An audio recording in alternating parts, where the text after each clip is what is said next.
there's an alien face. I found an alien face.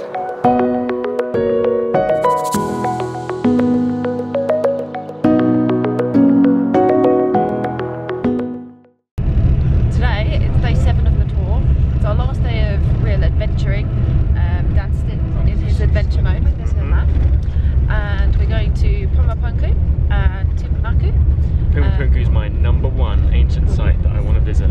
Pretty excited. Even on the coach on the way, we'll be given some nice fresh bread from the locals. Just flour and water. It's amazing though. Made at 4,000 meters. Yeah, made up 4,000 meters high. It's a pretty exciting day. Looking forward to seeing all of the megalithic stuff.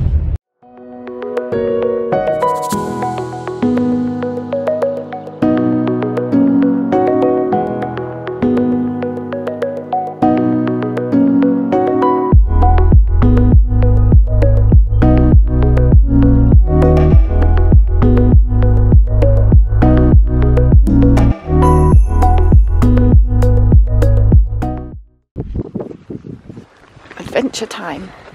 So we have arrived at Pumapunku, and it is so much smaller than I originally thought.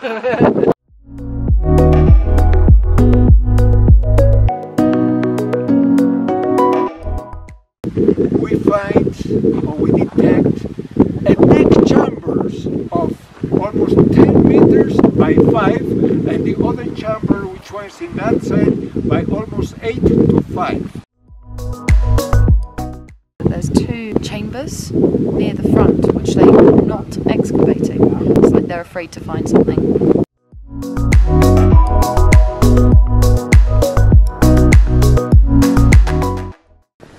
It's precise.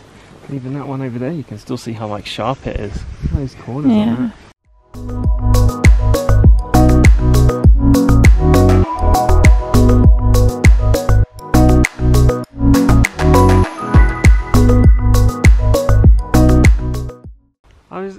Yeah, because look there, you got like holes for where like liquid or something would move into that channel.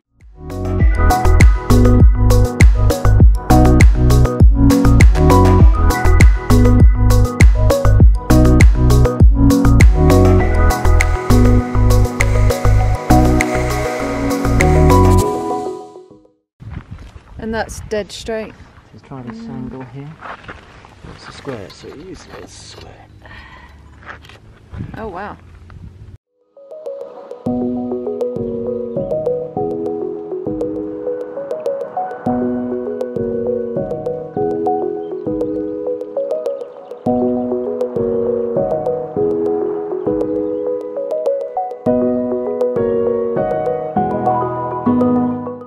There's router marks everywhere, so the precision of these drill marks is insane. There's some really fine cuttings, which I'll show on the screen now. This is a precision cut machine. So it's just so smooth, so perfectly cut. You can see right angles, you can see router marks, the drill marks, everything is just so precise. There's just no way that this was the same, because down in Cuzco it looks a bit more like the rock transformation. So they've almost made the rock a bit more soft so that they could push it in like pillows or marshmallows. Over here it's rocks, bricks together. And around this side they do seem a bit smaller, but around the other side they're humongous.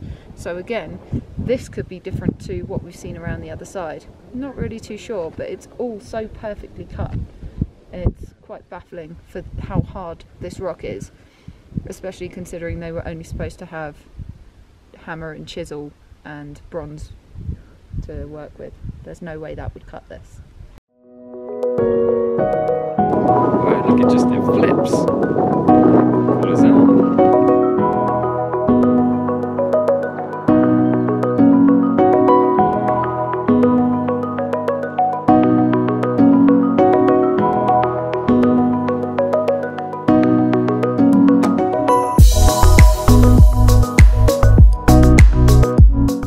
Where the router mark is. They don't go on the backside, so the magnetism of this rock may be induced from whatever process that they used.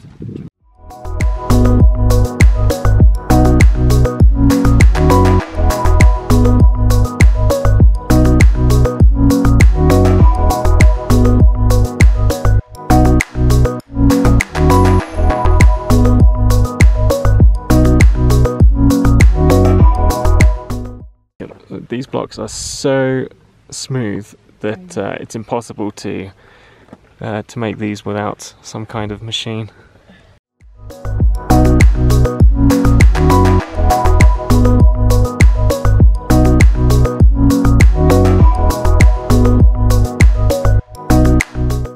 This corner is so sharp, it's like you could cut your finger on this. That router with the holes was to cut out.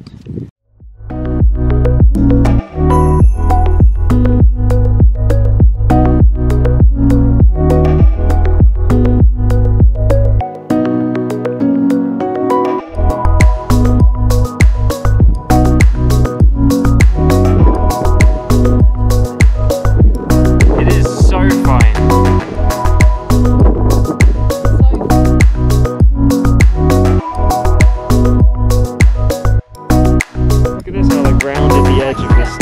Yeah, but the edge is rounded there.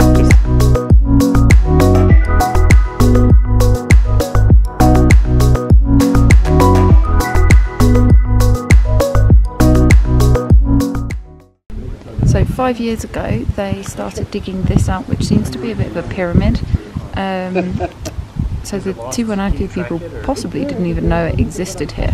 But what's interesting is the bottom layers are made of a neutral stone, so no magnetic fields, nothing. And then on top there's andesite, which is magnetic. And the theory around here seems to be that magnetic fields can increase crop growth. Alternatively, they were trying to magnetise inside of the complex, but we weren't really too sure why they would do that, because some of the stones over on the other side have magnetic diodes. There's also a lot of places here where you'll see burn marks on them, which apparently takes up to 2,000 degrees to burn, or something like that. If that were the case, then obviously you wouldn't have any people left or anything. But then the way that the rocks are over there just everywhere, Brien seems to think it was a landslide. One of the other guys say that possibly a war beforehand, throwing things around, and then a landslide. It's very hard to tell because there's no written documentation of it.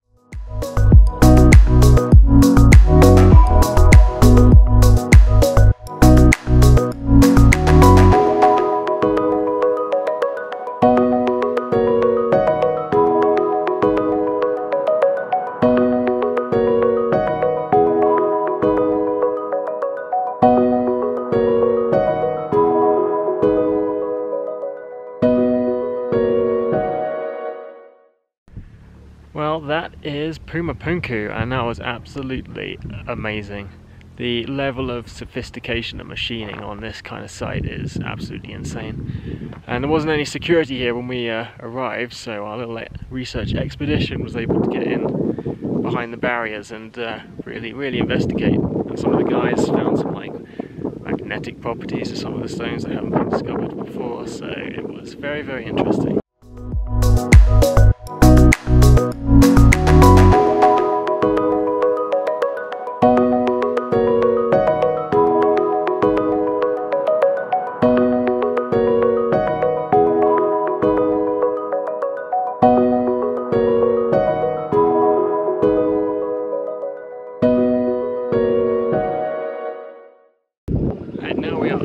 Tiwanaku, which is another ancient ruins. It's only about 200 meters away from Pumapunku, so quite interesting. But this is less like machine work and more like modern day stuff.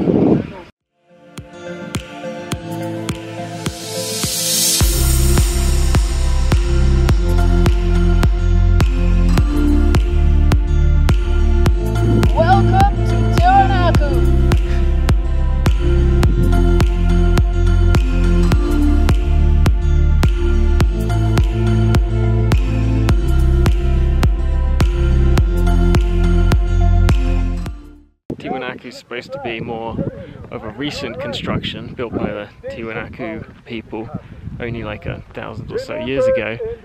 But there's actually a lot of evidence of the, well, you can see there are some of the stonework is exactly the same as Pumapunku, which would suggest it's built at the same time. That, or they nicked stones from Pumapunku to come and put here.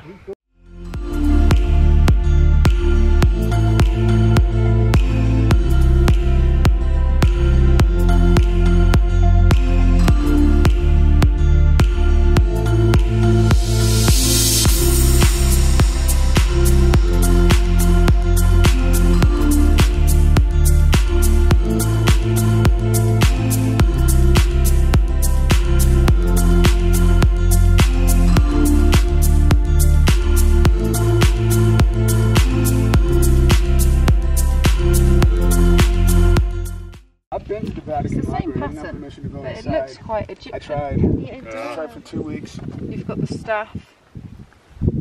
My medical credentials. It's interesting how this culture was all about pictograms. Egypt was all about pictograms. Mayans were.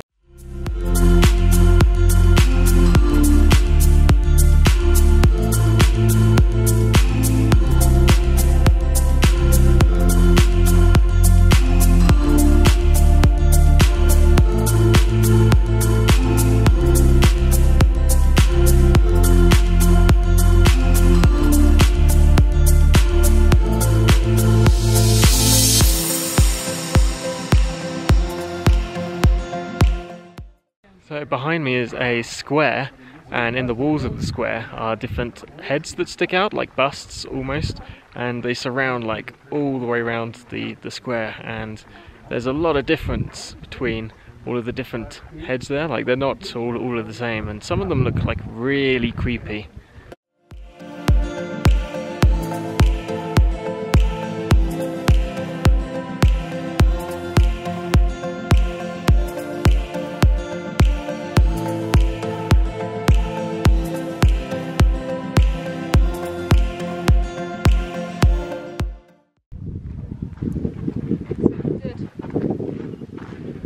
Whoa, Charlie, there's an alien face. I found an alien face. Why is it an alien face? Come have a look. Why is it an alien? Because it's totally different from every other face, and that's like, look at it. Charlie, come see. I'll pay that. Don't you reckon? Alien face out of everything else? Even the one underneath, almost.